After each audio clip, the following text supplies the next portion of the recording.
Hi guys, welcome back to সিনে সুমন। তো কী অবস্থা সবার? তো বেশ কিছুদিন যাবত আমার চ্যানেলে কোনো ভিডিও আসতেছে না সিনেমা রিলেটেড। তো আজকে অনেক দিন পরে ঢাকার একটু বাইরে বের হলাম, ঢাকার মধ্যেই।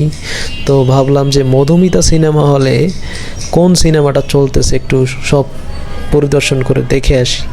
তো গিয়ে দেখলাম যে তুফান সিনেমার সেই যে কোরবানিতে রিলিজ হয়েছিল সেই পোস্টার এখনও মধুমিতা সিনেমা হলে লেগে আছে, ঝুলে আছে, কিছু কিছু জায়গায় ছিঁড়ে ফেলছে। কিন্তু মধুমিতা সিনেমা হলে কোনো শো চলতেছে না, আশেপাশে কোনো মানুষ নাই, কোনো দর্শকের সারা শব্দ নাই। দারোয়ান তারা ওই যে শাটার লাগিয়ে বসে আছে, আশেপাশে সিগারেট খাইতেছে। এর মধ্যে দেখলাম দু একজন স্টাফকে সিগারেট, সিগারেট, পান সিগারেট বেচতেছে।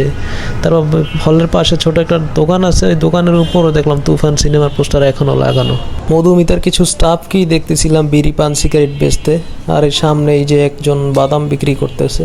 তো এই ছিল ঢাকার মধুমিতা সিনেমা হলের আজকের আপডেট। দেখা হচ্ছে পরবর্তী video. Till then, take care, by.